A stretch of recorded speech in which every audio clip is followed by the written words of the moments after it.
Hello दोस्तों, आप कैसे हैं। उम्मीद करते हैं कि आप अच्छे होंगे, स्वस्थ होंगे और बेहतरीन तरीके से पढ़ाई भी करते होंगे। दोस्तों, आज के इस वीडियो में हम लोग क्लास 10th का विज्ञान का पहला चैप्टर पढ़ने वाले हैं, जो चैप्टर का नाम है दोस्तों रासायनिक अभिक्रिया एवं समीकरण। ये हम लोग का केमिस्ट्री का है, जो कि पहला चैप्टर है।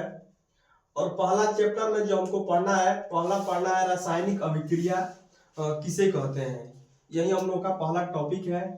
तो कई बच्चे जो होते हैं कि रासायनिक अभिक्रिया को मतलब जान नहीं पाते हैं, रासायनिक अभिक्रिया आखिरकार होती क्या है। तो दोस्तों, मैं यहाँ पर कुछ एग्जाम्पल लेता हूँ और एग्जाम्पल के थ्रू आपको समझाता हूँ कि रासायनिक अभिक्रिया आखिरकार क्या होती है। अगर आपको एग्जाम्पल अगर समझ में आ जाएगा तो अपने आप से आप डिफिनेशन यानी परिभाषा अपने आप से लिख सकते हैं। आइए यहाँ पर देखिए। तो यहाँ पर देखिए दोस्तों कि रासायनिक अभिक्रिया कैसे बनती है। ये दो पदार्थ आपस में मिलते हैं तो एक नया पदार्थ का निर्माण होता है। जैसे यहाँ पर देखिए, जब हम यहाँ पर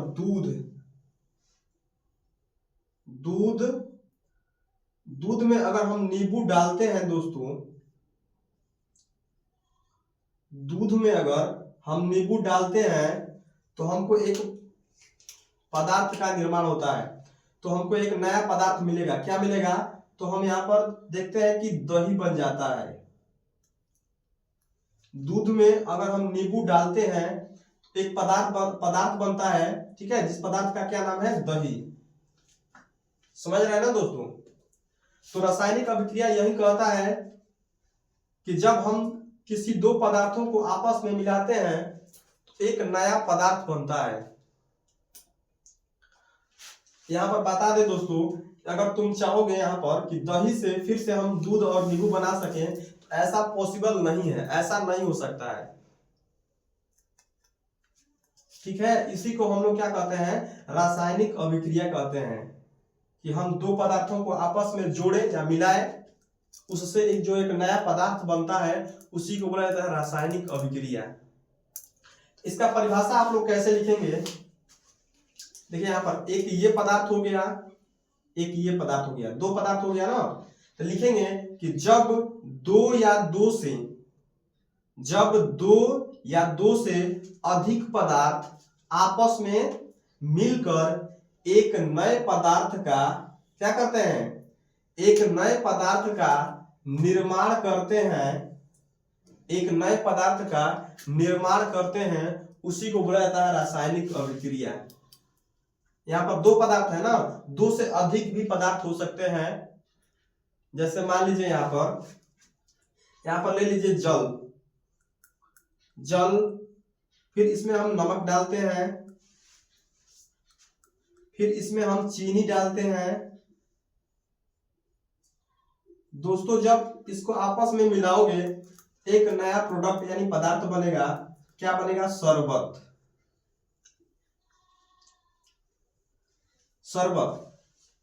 आपने देखा होगा कि कई ऐसे मतलब व्यक्ति होते हैं जो चीनी और यानी कि जल में कभी कभी नमक भी डालते हैं।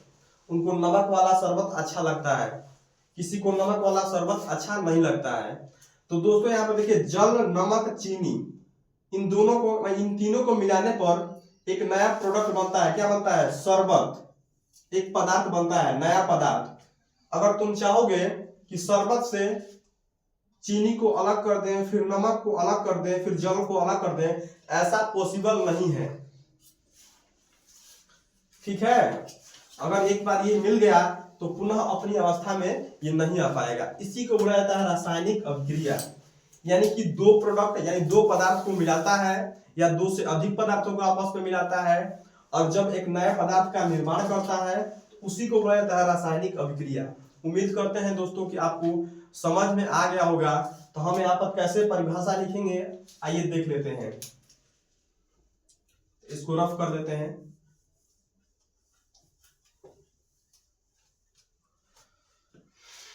तो यहां पर लिखेंगे इसका परिभाषा,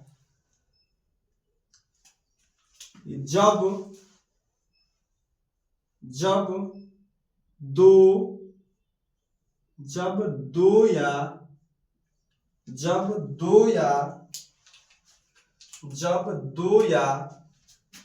दो से अधिक पदार्थ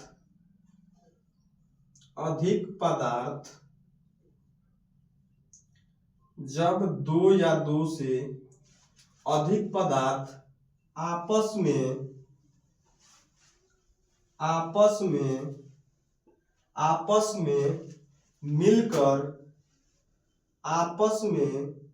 मिलकर एक नए पदार्थ का क्या करते हैं, निर्माण करते हैं। नए पदार्थ का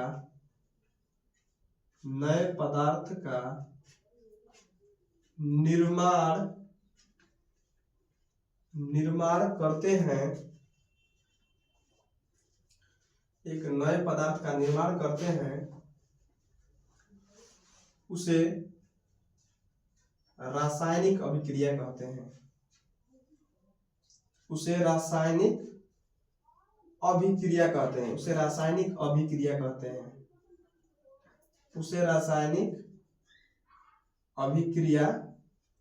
कहते हैं।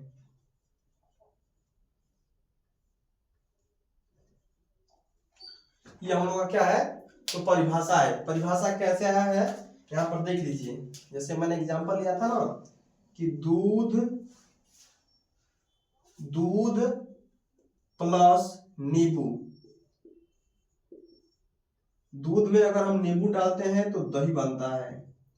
इसी से मैंने परिभाषा लिखा है। कैसे लिखा है, इसी से मैंने परिभाषा लिखा है। किस तरह लिखा है कि जब दो पदार्थों को आपस में मिलाते हैं तो क्या होता है, एक नए पदार्थ का निर्माण होता है। तो यहाँ पर मैंने लिखा है कि जब दो या दो से अधिक पदार्थ आपस में मिलकर, ठीक, आपस में क्या हो रहा है, आपस में मिलकर एक नए पदार्थ का निर्माण करता है, ठीक, या निर्माण करते हैं, उसी को क्या बोला जाता है, उसे ही रासायनिक अभिक्रिया कहते हैं। यही हम लोग का परिभाषा है और आप एग्जाम में लिख देंगे तो आपको पूरा नंबर मिल जाएगा। दोस्तों बता दें कि रासायनिक अभिक्रिया काफी ही इंपॉर्टेंट है। समझ में आ गया ना। अगला इसके वीडियो में दोस्तों हम टॉपिक पढ़ने वाले हैं संयोजन अभिक्रिया किसे कहते हैं। तो हम लोग एक एक टॉपिक करके पढ़ेंगे और बढ़िया तरीका से समझेंगे। उसके बाद ही हम लोग इसको रासायनिक अभिक्रिया को और संयोजन अभिक्रिया को लिखेंगे। ठीक, उम्मीद करते हैं कि आपको ये समझ में आ गया होगा दोस्तों। ठीक है, तब तक के लिए धन्यवाद।